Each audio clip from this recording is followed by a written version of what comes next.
Sa isang malayong baryo sa probinsya ng Quezon, may isang pamayanan na halos nakalublob sa katahimikan ng kabubatan.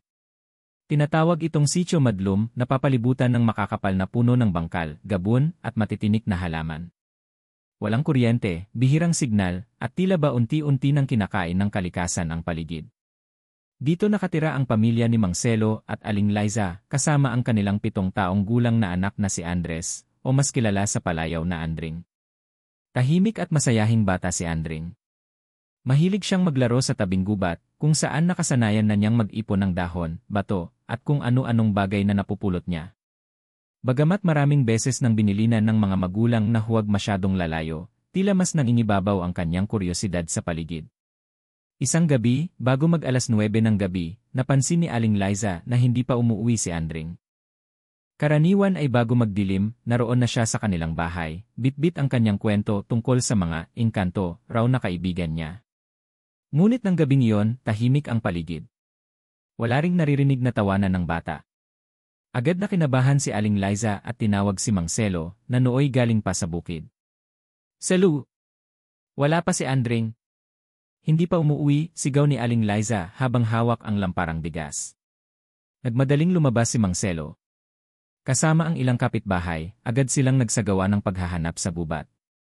May dala silang mga lampara, kampit, at ilang kutsilyo, di dahil sa hayop kundi dahil sa mga bulong ng matatanda tungkol sa mga nilalang na umaaligid tuwing kabilugan ng buwan. Sa gitna ng paghahanap, naramdaman ng lahat ang malamig na simoy ng hangin. Tahimik ang paligid, masyadong tahimik. Wala ni kuliglig o huni ng uwak.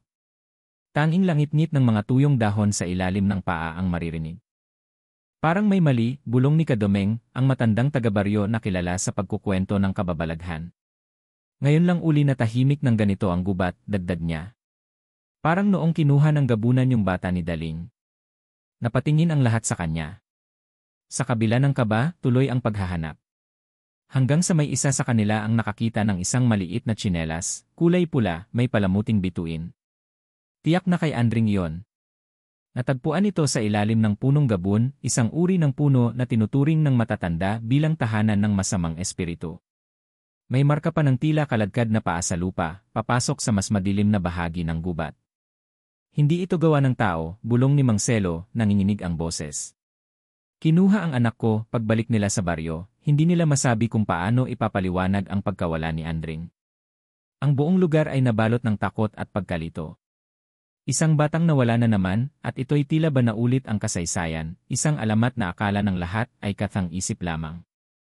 Pinatawag nila si Kaisyo, ang pinakamatandang albularyo sa buong sitio.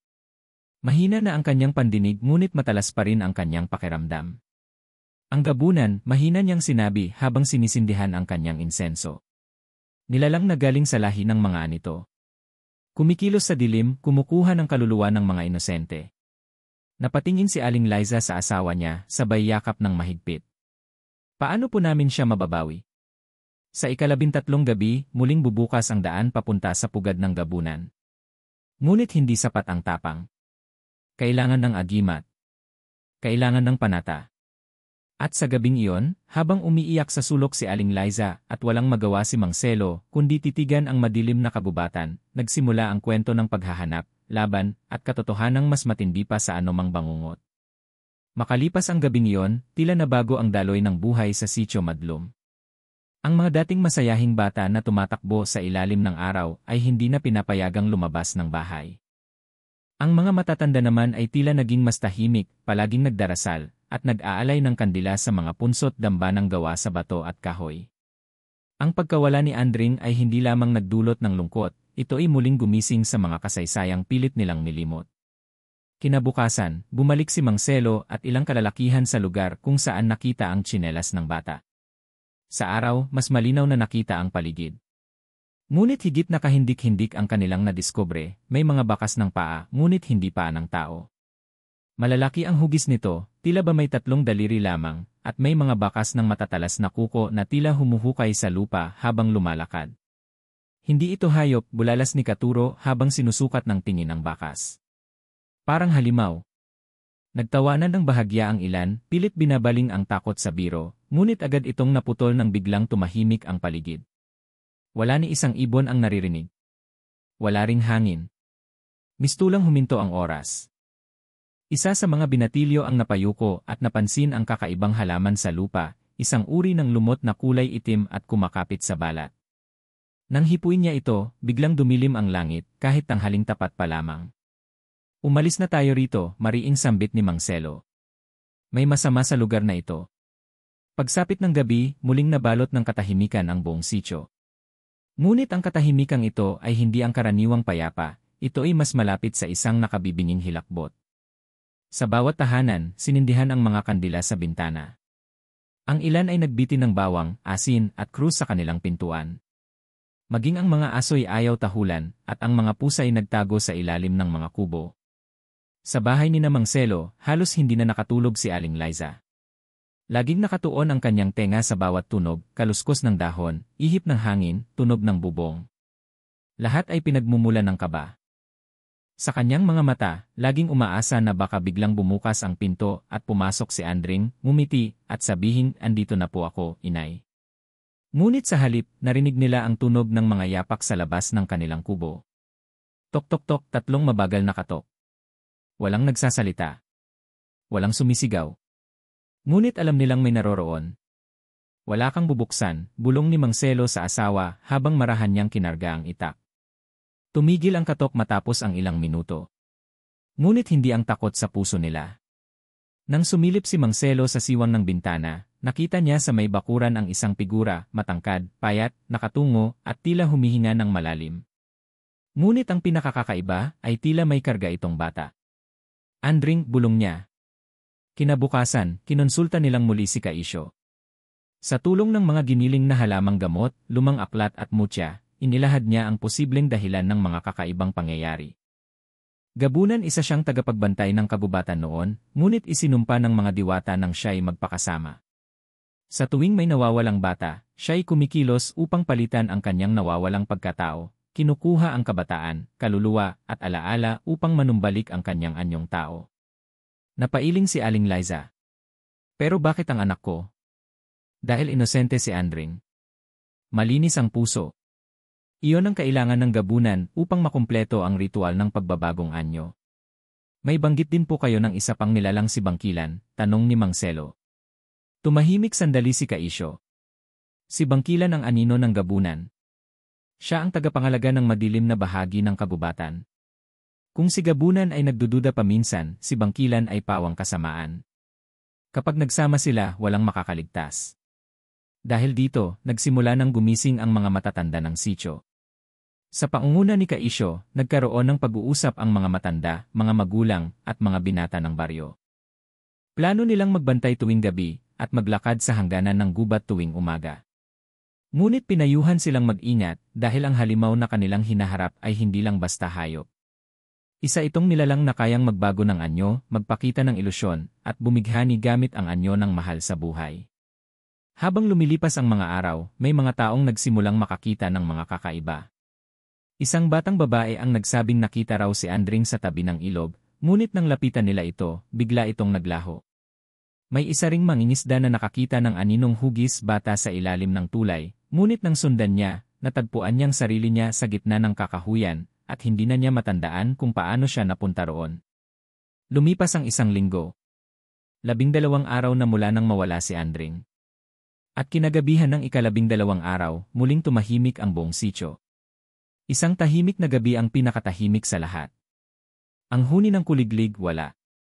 Ang mga alingawngaw sa sapa, wala. Maging ang simoy ng hangin, tila nawala. Ang lahat ay naghihintay. Bukas, ang ika-13 gabi. At sa paniniwala ng matatanda, ito ang gabing magpapasya kung maililigtas pa ba si Andring o tuluyan na siyang magiging bahagi ng kagubatan. Sa pagdating ng ika-13 gabi, nabalot ng matinding kaba ang buong sitio Madlum. Ang bawat bahay ay tila piitan na puno ng takot, kandila, at dasal. Walang batang palaboy, walang matandang nakaupo sa silong. Lahat ay nag-aabang, hindi sa pagbabalik ng nawawalang bata, kundi sa anumang maaaring kumatok, sumitsit, o tumingin mula sa dilim. Habang ang baryo'y natutulog sa kaba, si Andring naman ay gising sa ibang daigdig, sa loob ng isang lugar na hindi niya maintindihan. Mag-isa siya, nakaupo sa isang malalim na hukay na may mga ugat ng punong bumabalot sa paligid. Ang kanyang mga kamay ay puno ng itim na dagta, at ang kanyang mga mata ay tila nawawala na sa liwanag. Hindi siya umiiyak, ngunit baka sa kanyang mukha ang pagod, takot, at pagkalito. "Nasaan na po kayo, inay?" Mahina niyang sambit, sabay higpit sa kanyang maliit na laruan, isang kahoy na kabayo na siya mismong kinayas mula sa putol na sanga. Sa paligid niya, may mga aninong dumaraan, hindi siya sinasaktan, ngunit palagi siyang tinititigan. Isa sa mga anino ay malaki, may mahabang braso at tuwid na buhok, ngunit walang mukha. Sa tuwing lalapit ito kay Andring, nararamdaman niya ang sobrang lamig, parang nagyayelong hangin na bumabalot sa kanyang katawan. Isang gabi, may narinig siyang tinig. Hindi ito boses ng tao, tila ito ay galing sa ilalim ng lupa. Mahina ngunit malinaw. "Huwag kang matakot, malapit ka nang maging isa sa amin." Napapikit si Andring, pilit inaalala ang tinig ng kanyang ina. Ngunit habang lumilipas ang gabi, mas lalo niyang nakakalimutan ang mga pangalan, mga mukha, at maging ang kanyang sarili. Samantala, sa Sitio Madlum, si Kaisyo ay naglatag ng isang bilog na alay sa gitna ng plaza. May mga dahon ng gabun, langis ng nyog, durog na buto ng uwak, at itim na kandila. Sa gitna nito ay inilagay ang lumang mutya, isang pulang bato na sinasabing galing pa sa lahi ng mga unang albularyo ng Samar. "Ngayong gabi, Anya, bubuksan natin ang daan papunta sa pugad ng gabunan. Pero tandaan niyo, hindi ito labang pisikal. Kailangan niyo ng lakas ng loob at puso na may paniniwala."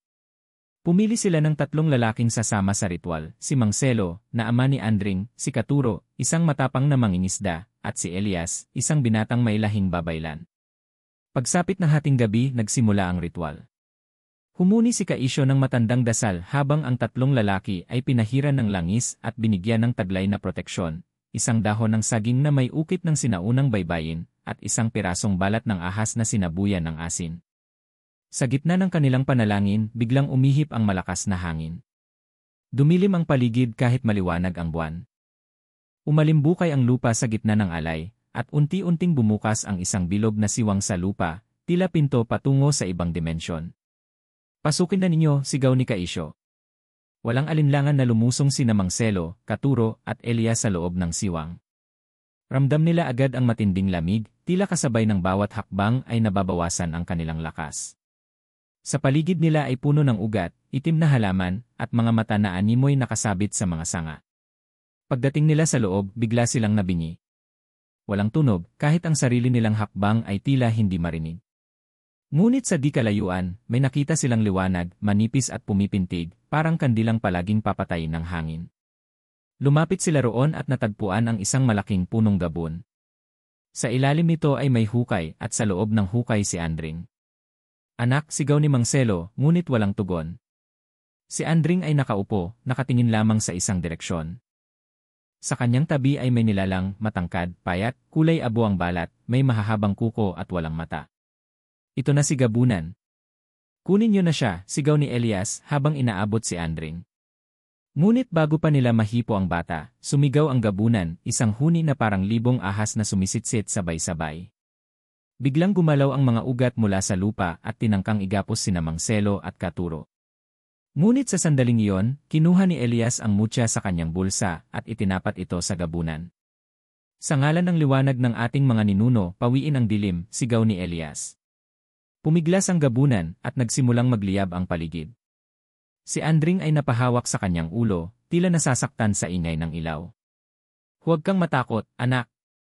Nandito na kami," sigaw ni Marcelo habang pilit nilalabanan ang humahawak sa kanya. Lumapit siya kay Andring, sabay yakap ng mahigpit. Sa sandaling iyon, tila nawala ang anino, at sa isang malakas na liwanag naglaho ang lahat. Nang magkamalay si Marcelo, nasa harapan na siya ng bahay nila. Karga si Andring, gising, humihikbi, at muling tumatawag ng inay sa paglabas ni Aling Liza, naluha siya sa tuwa. "Andring! Anak ko!" Ngunit bago sila muling yumakap, may napansin sila. Sa balat ni Andring, may bakas ng ugat ng gabon, itim, mahaba, at tila nakaukit sa kanyang likod. Hindi pa tapos ang lahat, sambit ni Kaisyo mula sa pintuan. Ang gabunan ay napalayas, ngunit hindi pa tuluyang nasugpo. At may isa pang nilalang na hindi pa nagpapakita, ang mas mapanganib, si Bangkilan. Makalipas ang ilang araw mula nang mabawi si Andring mula sa ilalim ng lupa, tila muling bumalik ang katahimikan sa Sitio Madlum. Ngunit hindi ito tunay na kapayapaan, ito ay katahimikang may halong takot, isang katahimikang nagbabadya ng mas malalim na panganib. Si Gabunan ay napalayas, ngunit si Bangkilan, ang kanyang mas malupit na kakambal, ay nananatiling hindi lumilitaw. Mula sa mga lumang kwento ng matatanda, si Bangkilan ay ang nilalang na may kakayahang mag-anyo ng kahit sino. Isa siyang aswang ng anyo at isip, kaya niyang pumasok sa katawan ng tao, at palitan ang kanilang alaala. Sabi-sabi, hindi mo siya makikilala sa hitsura, makikilala mo lamang siya kapag huli na. Nag-iba ang ugali ni Andring pagkaraan ng isang linggo, unti-unti nang napapansin ni Aling Liza na parang nag-iba si Andring.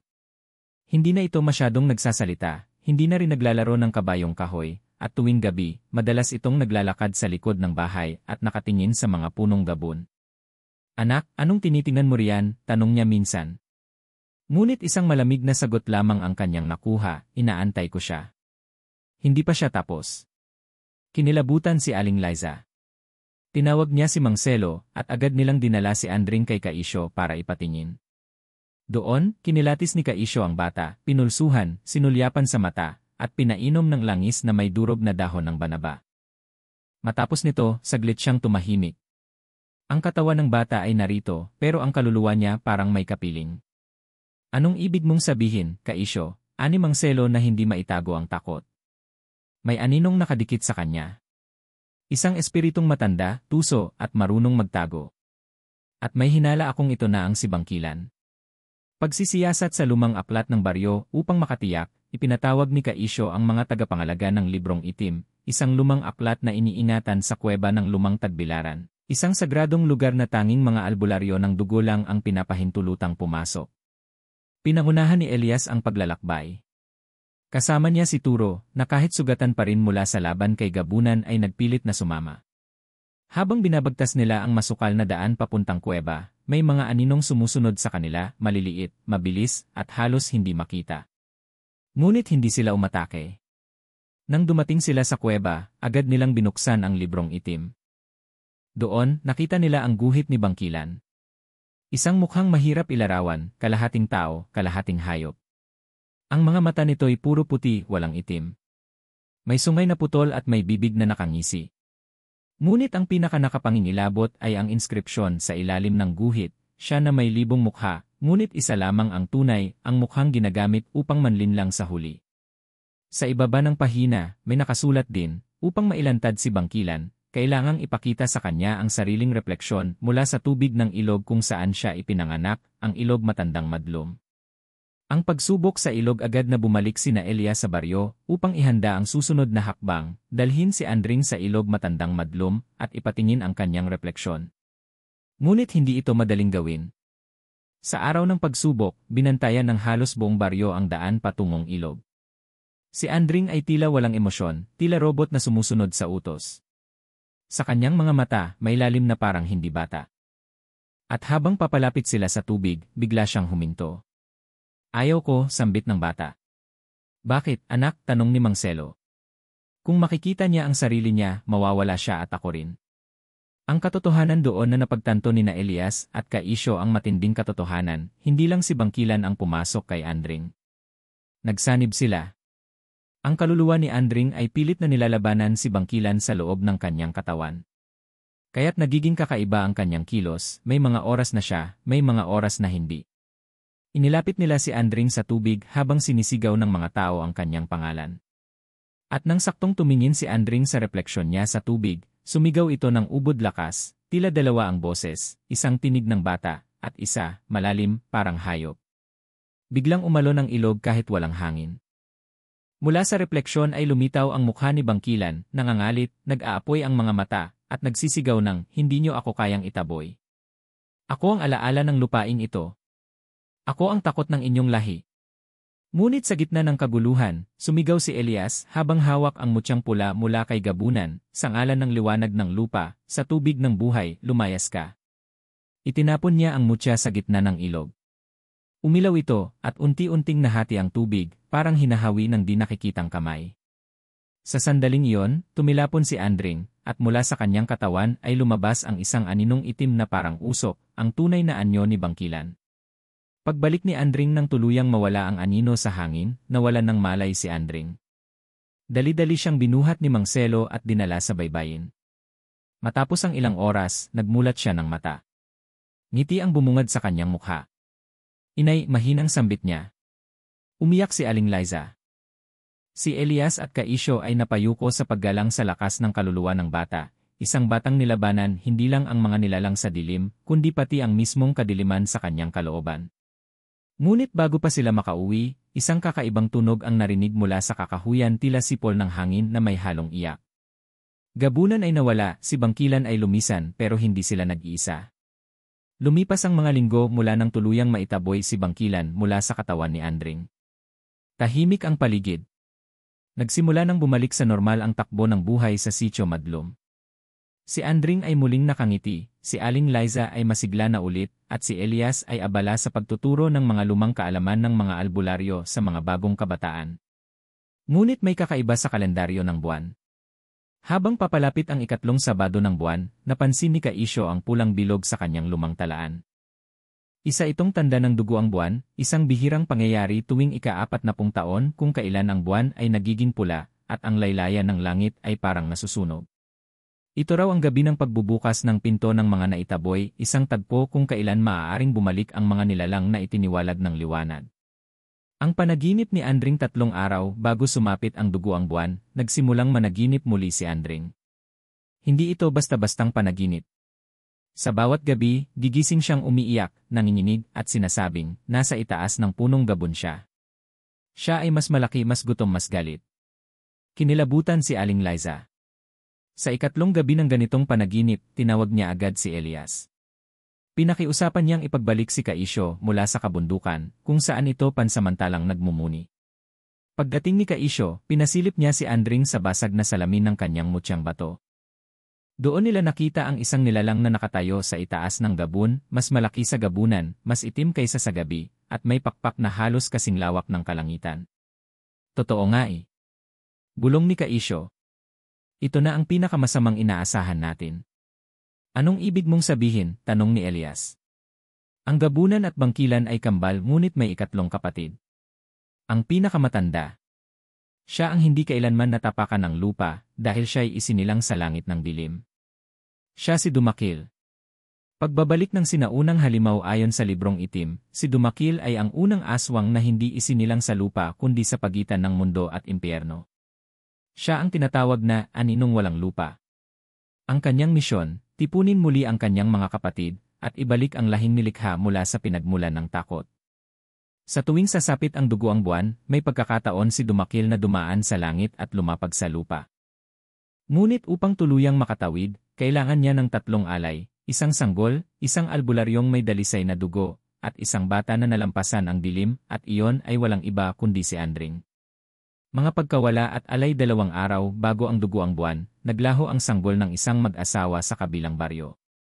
Kinabukasan, natagpo ang patay si Camelanio, isang kilalang albularyo sa kabilang bundok, wala na ang kanyang puso, at may nakasulat na mga simbolo sa paligid ng kanyang bangkay. Nagpatawag agad ng pagpupulong sina Elias at Kaisyo. Alam nilang si Andring na lang ang kulang upang makumpleto ang 3 alay.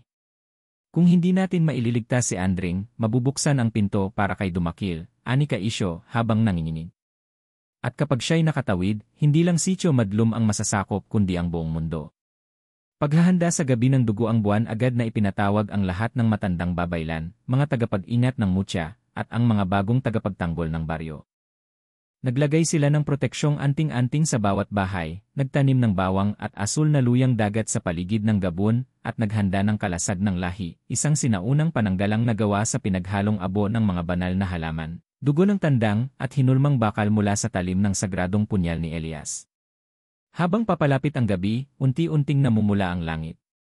Mula sa itaas ng bundok, nakita nilang umaangat ang buwan, kulay dugo, at parang sinisigawan ng mga uwak sa paligid. Si Andring ay dinala sa gitna ng barangay, pinapalibutan ng bilog na asin, dahon ng sambong, at 7 sulo ng apoy. Wala siyang malay, tila nahihimbing ngunit pawis na pawis ang noo. Naririto na siya eh. Bulong ni Elias. Ang pagdating ni Dumakil eksaktong 12:00 ng gabi. Biglang humampas ang hangin. Nawala ang apoy sa mga sulo. Tumayo si Kaisyo at inihampas sa lupa ang kanyang tungkod na may pulang mutya. Mula sa itaas ng punong gabon, may lumitaw na anino, mas malaki kaysa sa lahat ng punong nakita sa paligid. May pakpak na parang ulap at ang mukha nito ay hindi masilayan dahil sa sobrang dilim, maliban sa mga mata nitong pulang-pula, tila baga ng impyerno. Lumulutang ito. Bumaba mula sa himpapawid at lumapat sa lupa. Sa bawat yapak, tila nangangalay ang mundo. Tila sumisigaw ang lupa. Ibigay Vendi akin, sigaw nito. Si Andring ay hindi mo pag-aari, sigaw ni Elias. Ako ang kanyang anino. Ako ang nilikha mula sa takot ng kanyang puso. Karapatan ko siyang kunin. Ang laban sa gitna ng gabi nagsimula ang labanan. Si Elias at Kaisyo ay nagtapon ng mga orasyon at dasal ng proteksyon. Si Dumakil ay sumigaw ng salitang sinauna, lumitaw ang mga multo ng mga aswang ng nakaraan. Ngunit pinrotektahan ng mga albularyo ang baryo gamit ang kalasad ng lahi. Ibinato ni Elias ang sagradong punyal sa puso ni Dumakil, tumama ito ngunit tila walang epekto. Nagpakawala si Dumakil ng itim na apoy at tinamaan ang isang bahay sa gilid ng baryo. Biglang dumilat si Andring. Tumayo siya sa gitna ng bilog ng asin at tinawag ang pangalan ni Dumakil, kung anino ka ng takot ko, narito ako upang harapin ka. Biglang lumiwanag ang katawan ni Andring. Mula sa kanyang puso ay lumabas ang liwanag na sumalungat sa kadiliman. Ang liwanag na ito ay hindi mula sa anting-anting, ito ay liwanag ng kaluluwang kayang humarap sa sariling anino. Si Dumakil ay napasigaw. Unti-unting natutunaw ang kanyang katawan habang sinisigaw niya, magbabalik ako. Ang takot ay hindi niyo pwedeng patayin. Hanggang sa tuluyan siyang naglaho at muling bumalik ang buwan sa kulay pilak. Pansamantalang katahimikan matapos ang lahat, muling nanahimik ang Sitio Madlum. Ngunit may bakas pa rin ng pagkawasak. 3 bahay ang nasunog at maraming bata ang hindi pa rin makatulog sa gabi. Ngunit sa gitna ng lahat, si Andring ay nakangiti. Wala na ang anino sa kanyang likod. Sa wakas, siya'y malaya. Ngunit habang naglalakad si Elias papalayo ng baryo, may napansin siyang marka sa puno ng gabon, 3 bilog, magkakapatong, at isang mata sa gitna. At sa hangin, tila may bumulong, hindi pa ito ang wakas, pagkatapos ng madugong gabi ng dugo ang buwan at pagkatalo ni Dumakil, muling bumalik ang katahimikan sa Sitio Madlum. Ngunit ang kapayapaang ito ay tila pansamantala lamang. Alam ng matatanda ng barangay na ang mga nangyari ay hindi pangkaraniwan. Isang bagong yugto ang nabuksan, hindi lang para kay Andring, kundi para sa buong lahi ng mga tagapagtanggol ng liwanag. Si Kaisyo, si Elias, at ang iba pang matatandang albularyo ay nagtipon upang pagdesisyonan ang susunod na hakbang, pagsasanay ni Andring bilang bagong tagapagmana ng sinaunang kaalaman. Pagmulat ni Andring sa simula, si Andring ay tila ayaw nang maalala ang lahat ng nangyari. Ayaw na niyang magising sa gabi. Ayaw niyang makita ang mga anino sa gilid ng kanyang paningin. Ngunit hindi rin niya maikakaila, simula nang tumayo siya sa bilog ng asin at sumalubong kay Dumakil, may nagbago sa kanya. Kaya't isang hapon, pinuntahan siya ni Elias at dinala sa gilid ng ilog, sa lihim na lugar kung saan isinasagawa ang mga pagsasanay ng mga piling albularyo. Simula ngayon, ikaw na ang magpapatuloy ng kaalaman, ani Elias, habang hawak ang lumang kwentas na gawa sa ngipin ng hayop at mutya. Pero bata lang ako, tugon ni Andring, bahagyang nanginginig. Hindi mahalaga ang edad. Ang mahalaga ay ang puso. At ikaw lang ang batang nakatindig sa harap ni Dumakil at hindi nanginig. Iyan ang patunay na tagapagmana ka. Ang simula ng pagsasanay unang hakbang sa pagsasanay ni Andring ay ang paglinang ng kanyang pandama. Sa tulong ni Kaisyo, tinuruan siyang makinig sa hangin, magbasa ng galaw ng tubig, at damhin ang panginginig ng lupa. Ang tunay na albularyo, ani Kaisyo, ay hindi lang marunong sa gamot. Dapat marunong din magbasa ng mundo. Sumunod naman ay ang pagtuturo ng mga sagradong halaman at orasyon. Si Aling Liza mismo ang nagturo kay Andring kung paano gumawa ng langis na pangtaboy sa masamang espiritu gamit ang pinaghalong dahon ng sambong, langis ng nyog at luya. Tuwing gabi, nagbabasa si Elias ng librong itim sa tabi ni Andring. Bagamat nakakatakot ang nilalaman nito, tinuturuan si Andring na huwag matakot, kundi maging handa. Pagsubok ng kaluluwa isang gabi, tinawag ni Kaisyo si Andring. Dinala siya sa balon ng Alingaungaw, isang sagradong lugar sa gitna ng gubat. Ayon sa alamat, dito sinusubok ang sinumang nais maging ganap na tagapagmana. Bumaba ka, utos ni Kaisyo. Doon mo makikita ang sarili mong takot at doon mo rin ito kailangang harapin. Walang ilaw sa balon. Habang bumababa si Andring gamit ang lubid, unti-unting nagdilim ang paligid. Wala siyang makita kundi sarili niyang hininga at ang kanyang pintig ng puso. Maya-maya, may boses siyang narinig, "Hindi mo ako natalo. Nagkubli lang ako sa loob mo, si Dumakil." Hindi ito ay takot na nasa loob niya. Isa sa pinakamahirap na pagsubok, ang labanan hindi sa labas, kundi sa loob ng sarili. Tumingin si Andring sa kawalan. "Hindi ako ang batang pinulot mo noon. Ako na ngayon ang pipigil sa'yo." Sa sandaling iyon, nagliwanag ang kanyang katawan. Mula sa puso niya ay lumabas ang liwanag na minsan nang sumalubong sa dilim. Unti-unting nawala ang boses sa paligid at biglang tumahimik ang balon. Pag-ahon niya, nagulat ang lahat. Ang kwentas na mutya na suot niya ay kumikislap, isang palatandaan na siya ay ganap ng tinatanggap ng mga tagapagmana. Mga bagong kakayahan pagkatapos ng pagsubok, napansin ng mga matatanda na may mga bagong kakayahan si Andring. Kaya na niyang makita ang mga aninong hindi nakikita ng iba. Naririnig niya ang mga bulong ng mga hayop at kaya niyang pagalingin ang sugat sa pamamagitan ng pagtapik ng kamay at panalangin. Ngunit kasabay ng lakas ay dumating ang mga responsibilidad. Hindi na siya pwedeng basta makipaglaro sa ibang bata. Hindi na siya pwedeng magalit nang hindi binabantayan ang sarili. Dahil ang bawat damdamin niya ay may epekto sa paligid. Ang tunay na tagapagmana, ani Elias, ay hindi gumagamit ng lakas para manakot, kundi para magligtas. Mga alagad ng dilim sa kalagitnaan ng kanyang pagsasanay, isang gabi ay dumating si Manang Nena, isa sa mga tagapagbantay ng silangang bundok. May dala siyang balita, may mga bagong nilalang sa paanan ng bundok. Hindi sila karaniwang aswang. Mukhang ipinadala sila para magmanman. Agad silang nagtipon. Ipinatawag ang buong lupon ng mga albularyo at inatasan si Andring na maging tagamasid. Ito ang unang misyon niya hindi bilang bata kundi bilang tagapagmana. Unang misyon ni Andring isinama si Andring ni Elias sa silangan. Doon, nakita nila ang mga nilalang, mahahaba ang katawan, kulay abuhin, may mga mata na parang salamin. Sila ay mga bantay anino, mga alagad ng mga nilalang tulad ni Dumakil, ipinapadala upang tukuyin ang lakas ng mga kaaway. Hindi sila agad umatake, ngunit ramdam ni Andring ang kanilang layunin. Sa tulong ng isang orasyon at isang sagradong alikabok na kanyang ibinuga sa hangin, napalayas nila ang mga bantay anino. Napahanga si Elias. "Handa ka na?" Tanggap ng baryo, tagapagtanggol ng lahi sa pagbabalik nila, sinalubong si Andring ng buong baryo. Ang mga bata ay bumati sa kanya. Ang mga matatanda ay yumuko sa respeto. "Simula ngayon," sabi ni Kaisyo, "ikaw ang bagong bantay ng Sitio Madlum. Ikaw ang huling pinulot, pero ikaw ang magiging unang pananggalang." Sa gitna ng gabi, habang nakatingin siya sa bituin, napangiti si Andring. Hindi man niya pinili ang kanyang kapalaran, tinanggap niya ito, hindi para sa sarili, kundi para sa lahat ng susunod pa sa kanya. Isang buwan na ang lumipas mula nang tanggapin ni Andring ang kanyang bagong tungkulin bilang tagapagmana ng sinaunang kaalaman. Sa kabila ng katahimikan sa Sitio Madlum, may bumabagabag sa kanya tuwing sasapit ang gabi. Sa bawat pagdapo ng hangin sa kanyang bintana, may aninong tila nagmamasid sa malayo, hindi galit, kundi mapagmatsyag. Pagbabalik sa Gabon isang araw, habang naglalakad si Andring patungong ilog upang kumuha ng halamang gamot, napadpad siya sa isang lumang daan patungong Gabon, ang lugar kung saan siya unang natagpuan. Noon pa man ay pinagbawalan na siya ng mga matatanda na bumalik doon, ngunit tila may humahatak sa kanya. May kung anong bumubulong sa kanyang isipan, "Balikan mo ako." Naroon ang simula. Pagdating niya sa lugar, gulat na gulat siya. Ang dating punong Gabon na puno ng alikabok at dilim ay tila nagbago.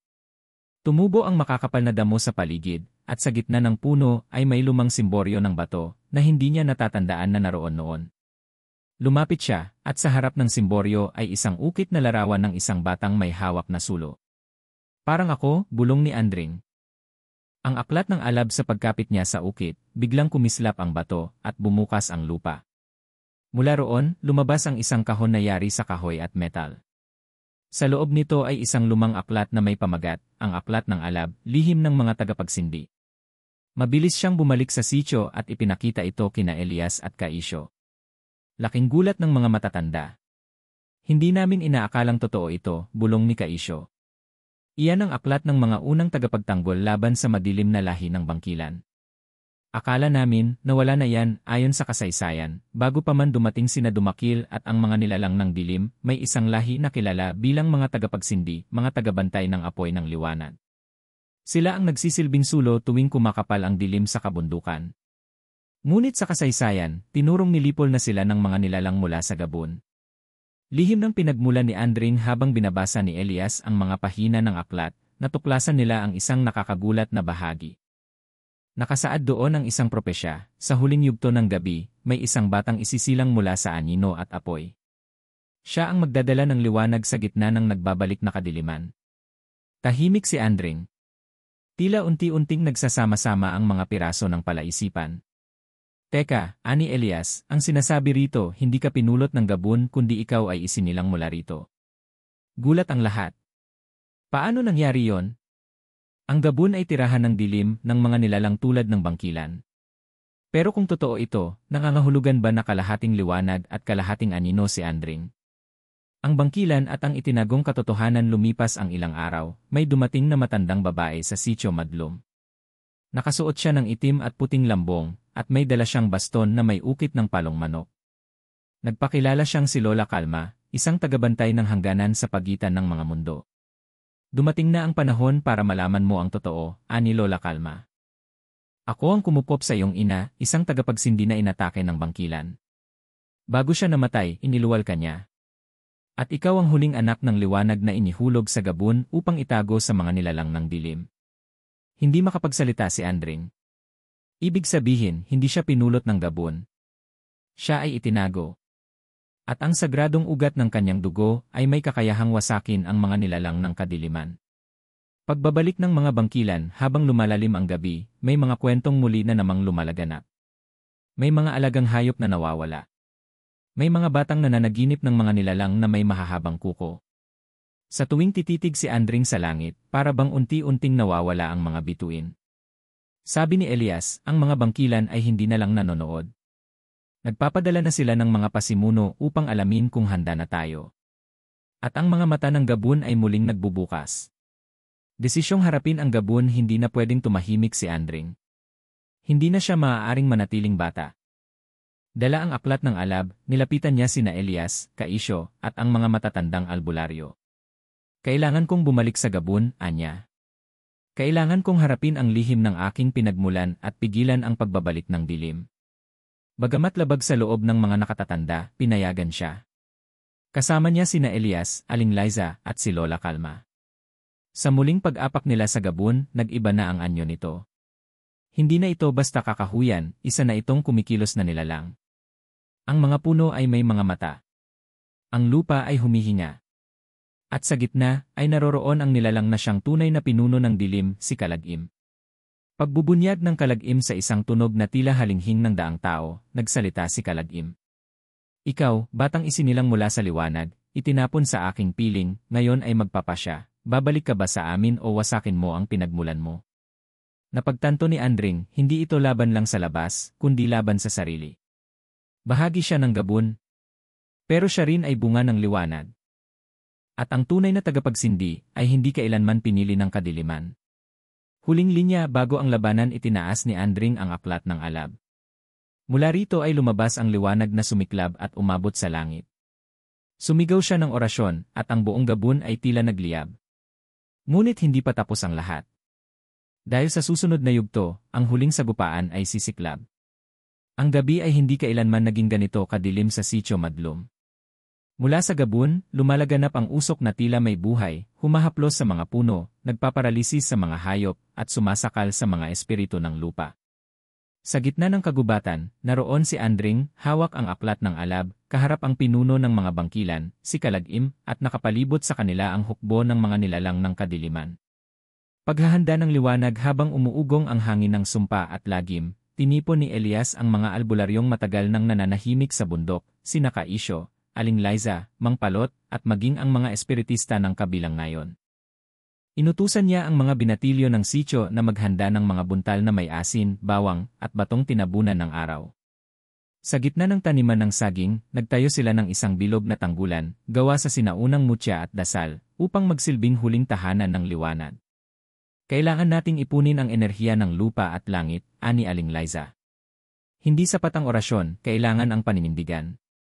Ang laban sa Gabon samantala, sa pusod ng Gabon, sinimulan na ni Andring ang paglalakbay papasok sa mismong ugat ng itim na kapangyarihan.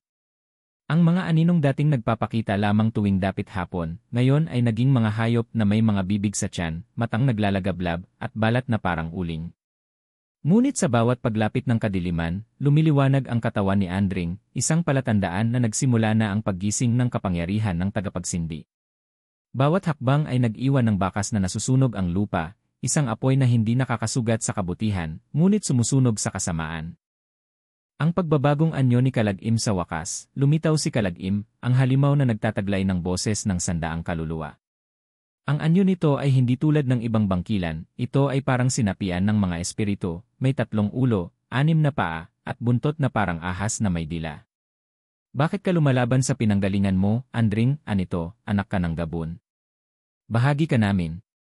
Lumapit ka at ikaw ay magiging hari ng dilim. Ngunit sa halip na matakot, isinara ni Andring ang kanyang kamao. Ako man ay anak ng gabi, pero sa puso ko'y isinilang ang liwanag. Mula sa kanyang dibdib, lumabas ang liwanag na parang araw, sumilaw sa buong paligid at nagkalat ng liwanag sa buong kabubatan. Ang mga ordinaryong nilalang ay napaatras, at kahit si Kalagim ay nabulag sa tindi ng sinag. Ang labanan ng liwanag at kadiliman nagsimula ang matinding labanan. Si Kalagim ay bumuga ng itim na usok, ngunit tinapatan ito ni Andring ng apoy mula sa aklat ng alab. Nagkaroon ng lindol. Ang mga puno ay nagsilbing sibat. Ang mga ugat ng lupa ay gumapang na parang ahas upang wasakin ang tanggulan ng bangkilan. Tumulong din ang mga espiritu ng kalikasan, narinig ni Andring ang mga tinig ng diwata, inkanto, at mga kaluluwang dati ng pinahirapan ng dilim. Sa tulong ng mga ito, nilabanan niya ang bawat alon ng kadiliman. Ang pagbagsak ng Gabon ng mapuruhan ni Andring si Kalagim sa dibdib gamit ang espadang binuo mula sa aklat ng alab, nagsimulang gumuho ang buong Gabon. Pumutok ang lupa, at mula roon ay lumabas ang itinatagong puso ng puno ng Gabon, isang itim na kristal na may buhay. Basagin mo ito, sigaw ni Elias na ngayoy nakarating na rin sa gitna ng gubat. Walang pag-aalinlangan, tinaga ni Andring ang kristal gamit ang apoy mula sa kanyang palad. Sa isang malakas na pagsabog, pumunit sa hangin ang liwanag, at nabalot ng apoy ang buong Gabon. Ang mga bangkilan ay nagsigawan, nagsilaho, at ang anino ay tuluyang nawasak. Paglilinis at katahimikan tumigil ang ulan. Ang hangin ay naging malamig ngunit banayad. Ang dating mabahong simoy ay napalitan ng halimuyak ng bulaklak ng saging at dahon ng nyog. Ang lupa ay muling tumubo ng damo. Ang mga hayop ay lumabas mula sa kanilang mga lungga. Si Andring, sugatan ngunit nakatayo, ay lumingon sa paligid. Sa kanyang likod ay naroon ang kanyang bagong pamilya, sina Elias, Aling Liza, Kaisyo, at ang mga taong bayan na nagtiwala sa kanya. Ang panibagong simula mula sa araw na iyon, ang Gabon ay naging sagradong lugar ng mga tagapagsindi. Hindi na ito tinirhan ng dilim kundi ng liwanag. Si Andring ay hindi na lang batang pulot, kundi isang bantay ng balanse, tagapagsalaysay ng kasaysayan, at bagong pinuno ng Sitio Madlum. Hindi ko pinili kung saan ako nagmula, anya, pero pinili kong maging liwanag kahit ako'y isinilang sa anino. Epilogo. Pagkalipas ng maraming taon, isinulat ni Andring ang lahat ng kanyang karanasan sa isang bagong aklat na ipinasa sa susunod na henerasyon. Pinangalanan niya itong, Mga Gabing May Liwanag, ang kwento ng batang pulot sa Gabon. Sa bawat pahina, nakaukit ang mensahe ng tapang, paninindigan, at pananampalataya, na kahit sa pinakamadilim na gabi, ang liwanag ay hindi kailanman tuluyang mawawala. 3.